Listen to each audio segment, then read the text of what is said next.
Welcome, everyone, to Spirit Matters, your daily Bhakti Center podcast. I am here with the most inspiring Achyuta Gopi and a live studio audience here on Zoom. Welcome, everyone here. We have Lane and Pasha from the Pacific Northwest. We have Kristen all the way from the Philippines. We have Irenka from Washington Square Park.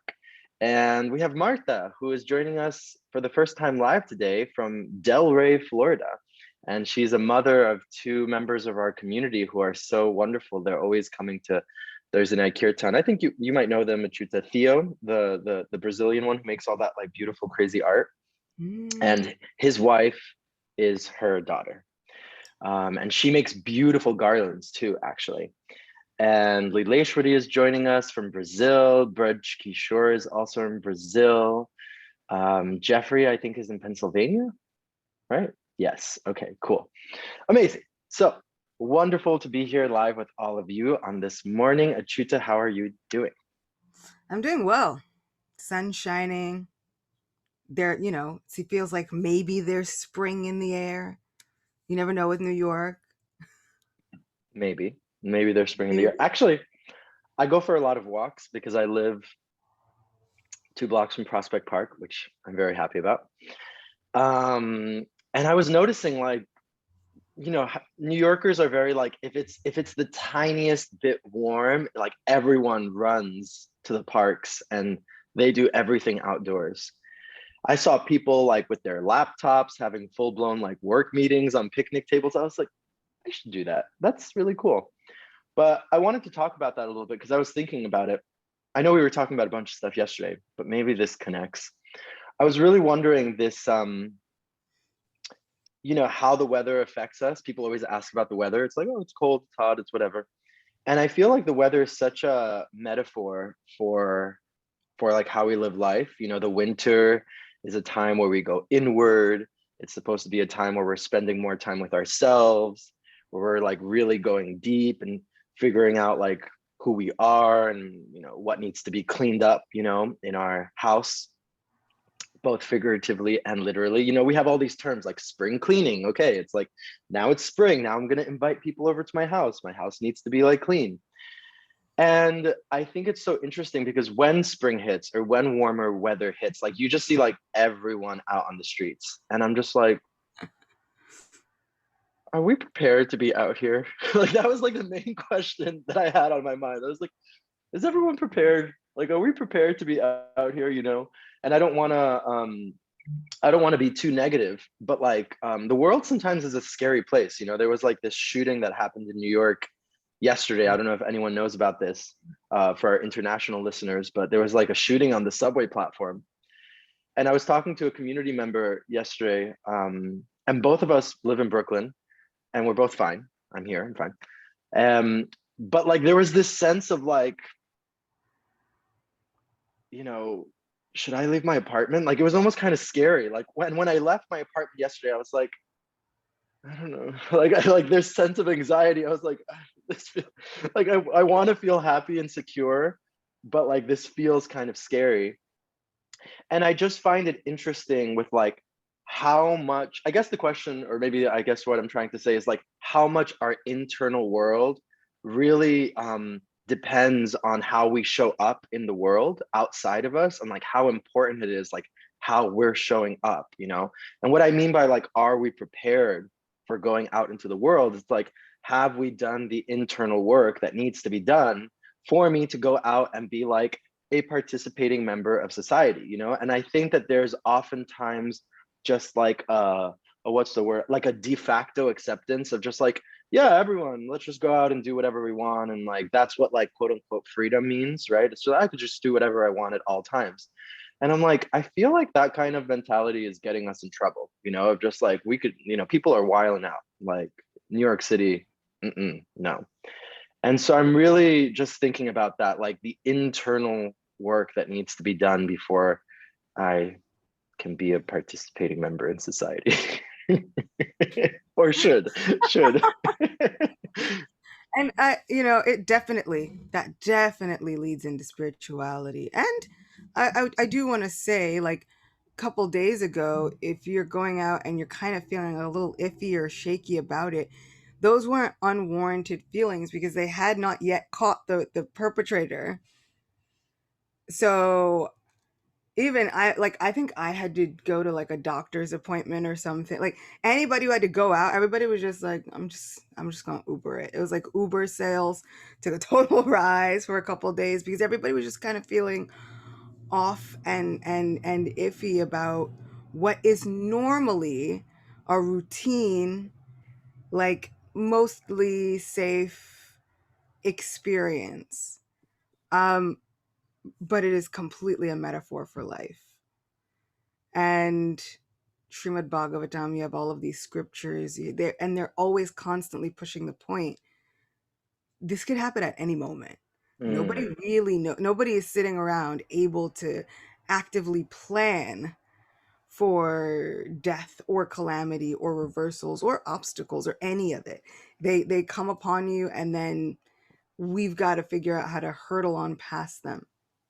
And once someone asked my teacher, our teacher, Radhanath Swami, a really pertinent question, and it was kind of like it was they said, Maharaj, how can I find the the wherewithal, the fortitude, the excitement, the sense of urgency, the necessity to make my routine chanting every day?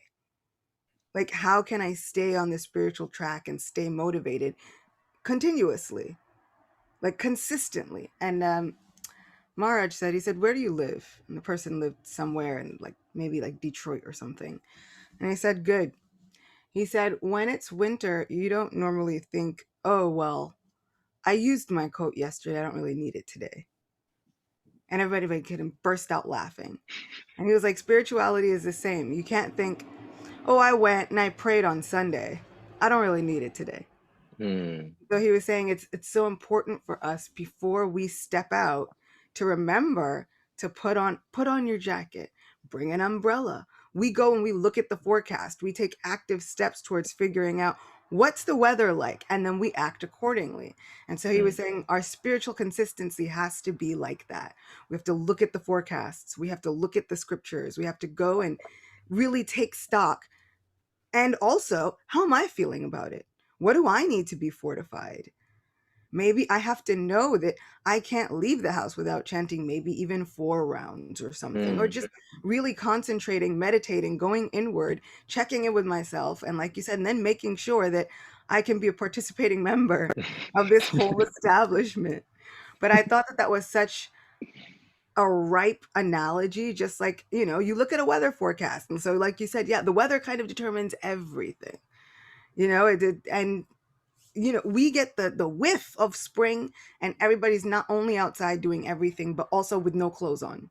It's Yeah. like one extreme to the other. Either we are bundled up one day with 4 jackets and a beanie and a hoodie, and then the next day, if we just get the slightest hint that the weather might change, everybody's out there in the shortest shorts that they can find. And I'm always like, aren't you people are cold. You are Yeah. cold. It's not ready yet. Oh my God. I've been trying to, I love that it's all connecting. I talked about the weather, and now you brought up this beautiful point by Radhanath Maharaj about the weather. But I've been trying to prepare Braj for New York City because he'll move here at some point this year. And I'm just like, there's just no preparation. Like I've talked about it with other people too that he's met on retreats. I'm just like, there's just no preparation. Like you're just gonna have to like come here and figure it out, because it's exactly like that. Like one day everyone is bundled up, and then it's like 60 degrees, and people are like out in their bikinis getting a tan at the park. I'm like, and that's exactly the experience I had when I was walking in the park that day. I was like in long sleeves, a hoodie, long pants, a hat, and I see like everyone in short shorts and tank tops, and I'm just like, you are cold. You're just lying to yourself. Like you are Exactly. cold. Like stop. Yeah, But this is New York. this, we this we is will we will have series of delusions on a grand scale, and everyone together. yes, 100%. But I love this point that you're making, and I love that you've been bringing Radhanath Maharaj up yesterday and today, because I love how simple he makes things, and it's so almost common sense. It's like, yeah, when I'm leaving the house, I'm looking at the forecast so that I can be prepared, you know. On the days that I don't look at the forecast and then I catch myself unprepared, I'm like, oh, now I'm getting rained on. I should have checked the forecast. So now I learned I'm going to, you know, do that the next day. And I think that that's so important because even on days where, like you mentioned, like our spiritual practices are not going to be like perfect every single day. And I think that that's something we need to like learn to accept, you know, like every single day, I might not like wake up and chant all of my rounds and have all of my perfect meditation. And I might not wake up at 5 a.m. and be just like a perfect yogi, you know, it might not happen. And so on those days, like, what can I do before I leave the house, you know, for protection? Like, what can I do to prepare my heart? What can I do to prepare myself? You know, I find that a lot of people who are on the spiritual path, a lot of the people I've met, students, you know, people at the Bhakti Center in the community, people who take to spirituality in general are just a lot more sensitive. That's something I've noticed. Like there's a beautiful sensitivity, which is really great. But because there's a deeper sensitivity, when you go out into the world, it can feel sometimes like, oh my God, this is a lot, you know? And so there needs to be this sense of armor, of spiritual armor that I'm putting on, you know, like that winter coat that I'm putting on. Um, Jeff is saying, I love what Jeff is saying. He says, I love the connection you've made here. Why is our material preparation for each day seemingly easier to practice than our spiritual preparation for each day? This goes back to the point that Chuta made the other day about taking Krishna for granted. Yeah, this is such a beautiful point. Isn't it? And I think there's two factors in there. It goes toward maybe us taking Krishna for granted, but also whenever it comes to anything spiritual, we act like we don't see any results ever. We straight act like, oh, I've never had any results, God's never done anything for me, I see nothing, right? And still Mm, we get up every day, our lungs work every day. And so people have come to me, they're like, I've been chanting for so long, why didn't Krishna ever do anything for me? I was like, whoa, you are still breathing. Did you go turn on your lungs? No. Well, he did something for you today. So, you know, and so when we're talking about it, we can actively see the connection. If I don't check the forecast, anything could happen, especially in New York. Anything could happen at any moment. It was like end of March going towards April. You could walk outside, and if you don't check the forecast, you could be caught in a snowstorm that only lasted 15 minutes. 100%. And then it will be sunny again, and the temperature will bump right back up because we are off like that. We are very extreme. So, but the same is for our spirituality, except for we don't think we see the effects of not Mm, chanting. It's like if I don't chant for one day, what's the worst that could happen? And I myself have operated on this understanding. And the worst that could happen is we truly do turn into bitter, angry, mm, salty spiritualists.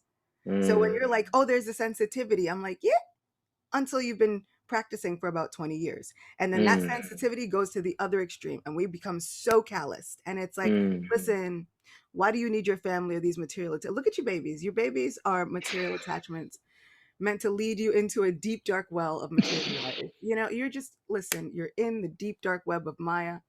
You've got to get out of it. Release your children. Release your family. You know, it's and we've heard it. Um, so, you know, I feel like the way to counteract that is to be more personal. Keep being sensitive. Not the, yes, the not babies, the babies. not the children. Yes, the children. So, you know, when I look at it, I'm always like the key is to keep being sensitive. Mm, And it hurts being sensitive. Like you said, when yeah. you go out, it's like a barrage of noise and you have ear ringing, you know?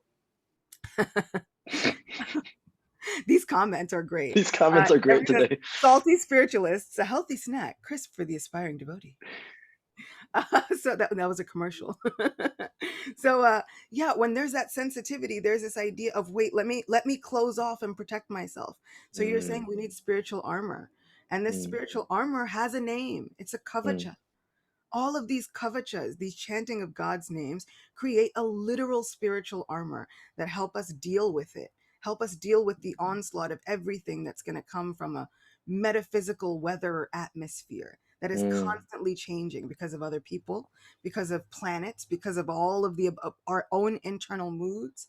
And so my mom, used to actually recite a kavacha over us before we'd go out. Mm, And it was really simple. She'd do it in English, and it was from Krishna book. So Krishna's own mother used to recite the names of Vishnu and ask him for protection over little baby Krishna. And so my mom took that and she would recite that every day, which I remember. And within Krishna book, it's named the Sri Krishna Kavacha, which is Krishna's armor. And so mm, said by his mother, also said by my mother. It's at the end of the chapter where he kills Putana, if anybody wants to look it up. So you can go look for it. It's right at the end. It's short, it's really sweet. And this is how my mom would prepare us for the day. She'd make sure we check the weather, make sure we had lunch, and then make sure we have spiritual armor. My mm, sister, with her family, she has this like, my sister's really good at helping us remember all kinds of things. So she's like, "What's your checklist before you leave the house?" And she's like, "Okay, keys, beads, wallet, phone." So it's like you have your keys, your japa meditation beads, you have your wallet, you have your phone. And then what she'll say to her family members, she's like, "Wait, have you looked at the Lord today?" And then she mm, makes them go look at the deities and then they can leave. Like, it's these things that we have to remember, especially if we're taking our spiritual lives as seriously as we're taking our everyday lives. mm, mm, mm, mm, mm.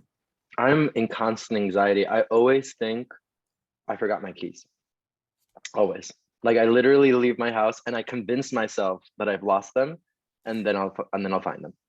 Um, but I wish I was that concerned about looking at the Lord before I leave the apartment. But I think that there's a sense of urgency that sometimes is not felt about our spiritual practices.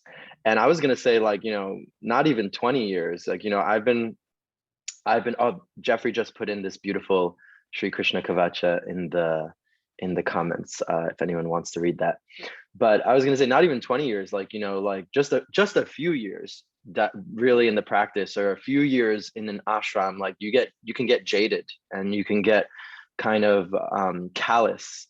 And there's a beautiful verse in the Srimad Bhagavatam, which I'm gonna butcher, so I'm not even going to bother reciting it. But just this I'll paraphrase it, where it is being said that if your heart stays steel clad, even when you're chanting, these beautiful names of Krishna, and even when you're in these beautiful practices of bhakti yoga, then something's up, basically, right? Something is up if your heart is not going through the transformations. And not that something's up with Krishna and with Krishna's name, something's up with you. And I think that this ties back into that conversation that we were having, and it's an ongoing conversation that we're having, of form versus substance.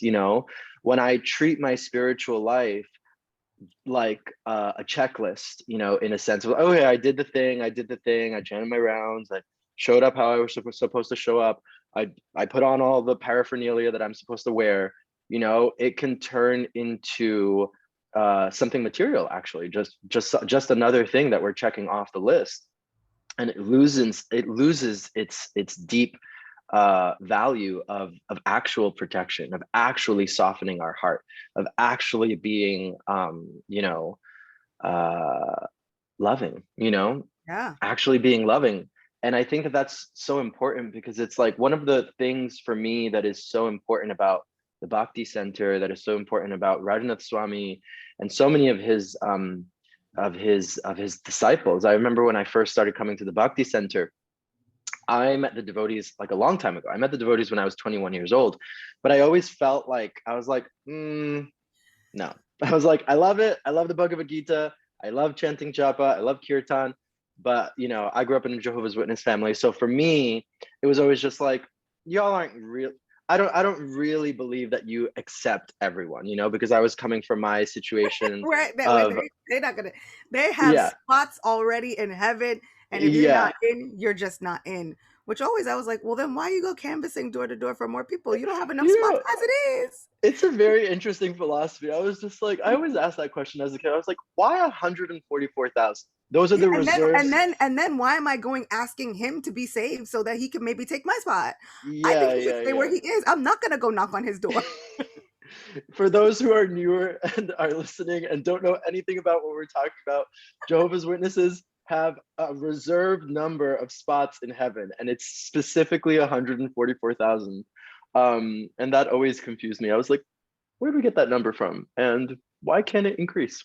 But anyway, lots of religious trauma for me. So when I first came across the devotees, I was just like, I don't really know, because I don't know how all accepting you all are, right? I'm a gay Latino man. I don't really see this working out, right? And so and so I kept on Like, meeting. if I look at the percentage scales, No, no. And I would like have deep conversations with brahmacharis and different temples, and I love the philosophy and everything, but there was always this feeling of like, how all accepting is this really, right? And so when I met the devotees at the Bhakti Center, and when I met the mood of Radhanath Swami, when I met Radhanath Swami, I was like, this is different. Like something is different here. And I was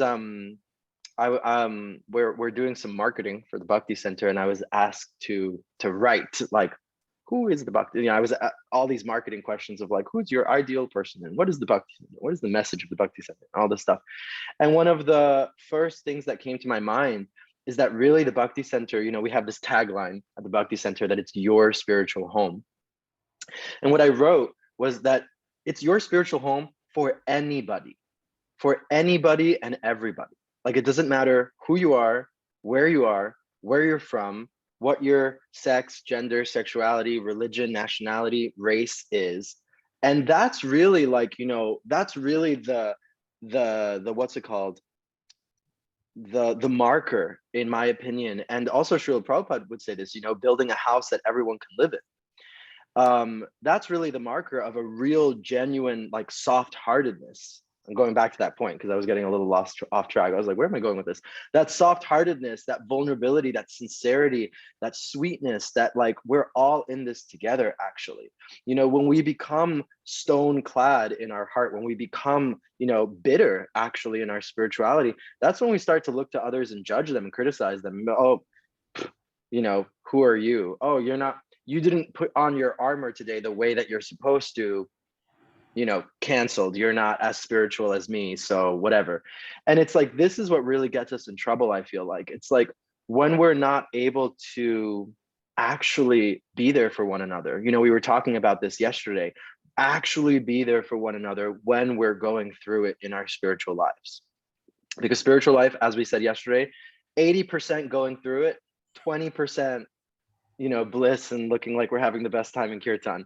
So it's like when you're actually going through it, it's like, how do I be there for you, and can I actually do that?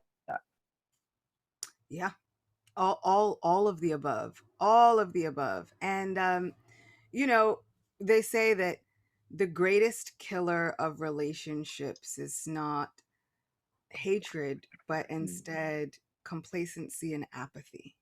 Mm, And that is true for our spiritual lives. Our spiritual lives are a relationship between us and divinity, us and each other and divinity. It's, so many Bhakti Tirtha Maharaj and others used to say it's a triangle, mm, right? And the closer the two people get to Krishna, the closer they get to each other.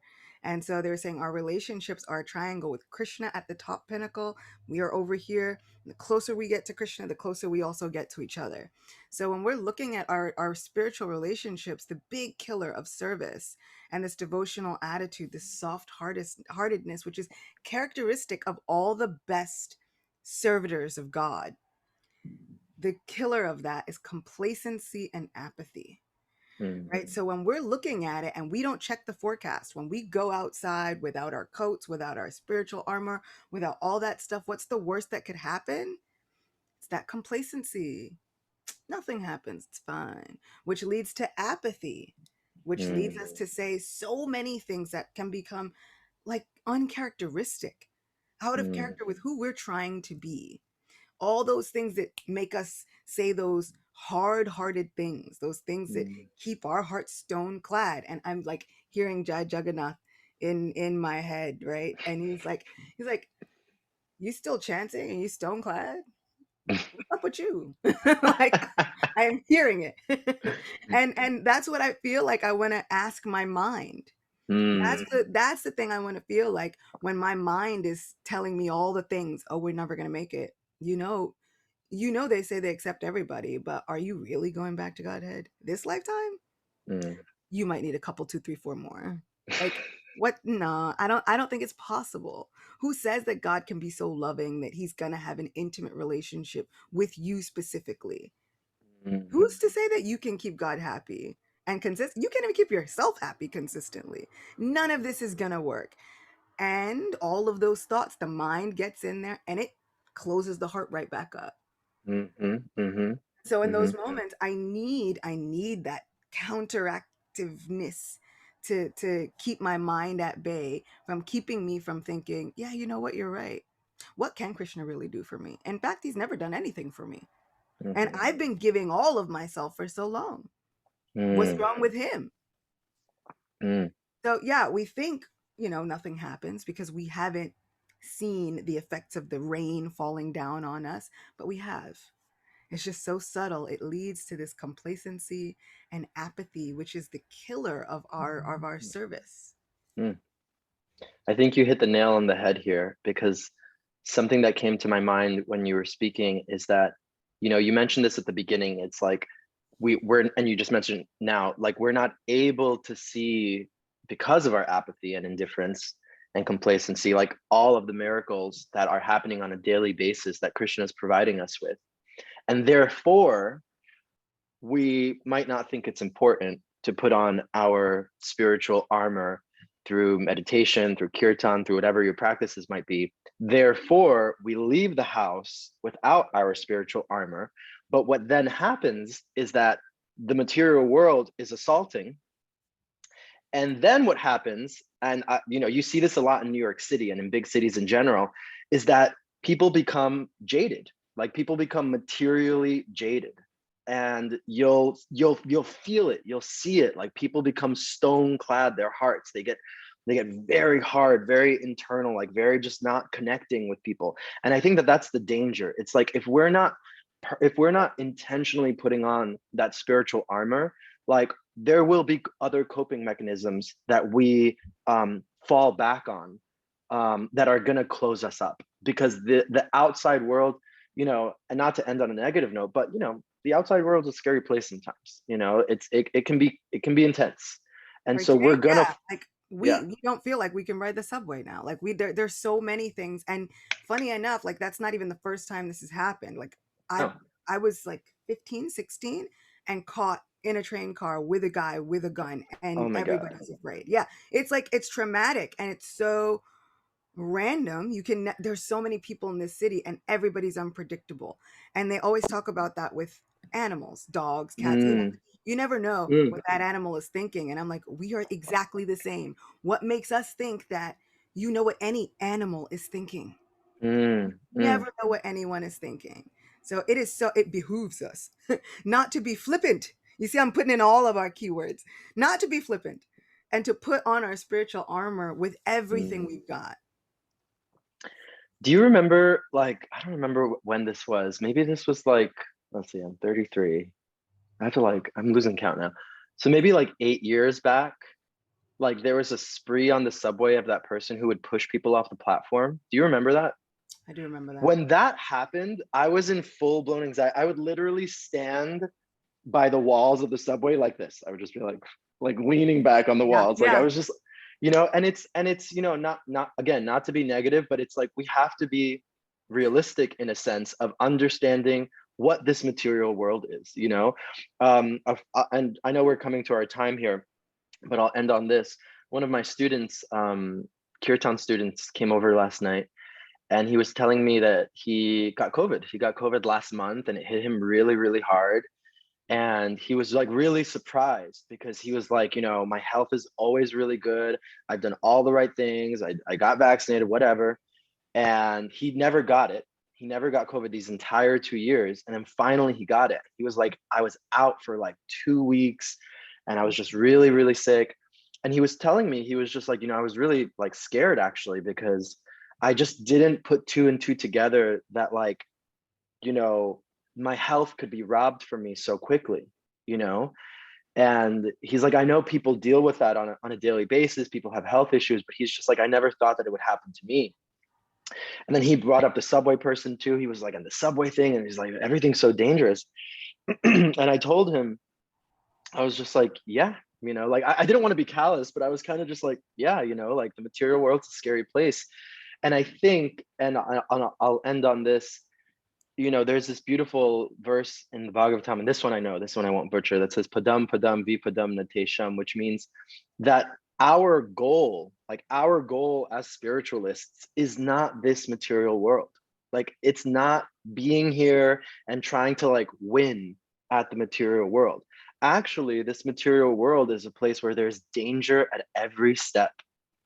And it's like, I think everyone who lives in this world can say that that is true. Like, there's danger at every step. Like, you go out there and it's like, who knows what's going to happen. Mm-hmm. And this verse is telling us that that is not our goal, that actually our goal is something higher, a higher place, this spiritual world, this communion with God, this loving relationship that we're trying to have with divinity. Like, that's our goal, this spiritual place that we know exists, not like making it, and like trying to be the best in the material world, because no one wins, no one wins in that scenario. But Yeah. And oh yeah, please. and it's exactly what you like, we kind of forget this place is set up Mm, as a holding prison for lost souls. There's a lot of them, but they're all here. And we keep trying to make this prison nicer. And I'll end with a really, really short anecdotal quote. Devotees were asking Srila Prabhupada, how can I be more consistent in my spiritual life? Seems like, age old question that people keep asking their spiritual teachers. And like they said, why is my faith in Krishna so weak? mm, And he said, you do not have a sufficient fear of Maya. mm, We are walking around thinking there is no one to check us. mm, And then when we get checked, and then we're thrown back and we're like, well, why would that happen to me? And like, it's happening to everyone. mm, It's mm, simply that we don't have a sufficient fear or respect for material mm, nature. mm. Yeah. And I think that's so important. I love that word you brought in at the end, respect, because I don't think like we need to walk around in constant anxiety of just like, oh my God, anything could happen at every moment. I could just get hit by a bus right now, like, and trust me, I'm someone who is like that. So take it from me, don't do that. It's not fun. But I think it's more about having a respect, like you said, for material nature, understanding that it's constantly up and down and unpredictable in a sense. And I think that respect and almost like fear, that respect and fear, it's not to make us like anxious and scared, but rather it's meant to I'm thinking of another SAT word. It's on the tip of my tongue, but I can't find it. Rather, it's meant to drive us more towards faith in God and faith in Krishna, and not even faith, but like a deeper surrender. A deeper surrender of like, okay, like I understand that this is going on, and therefore now I'm going to surrender to you more, and that's what's going to take us deeper. This respect and this fear. But we're fresh out of time. Where this conversation could keep on going forever because it's just nectar. I love speaking with you, Achyuta.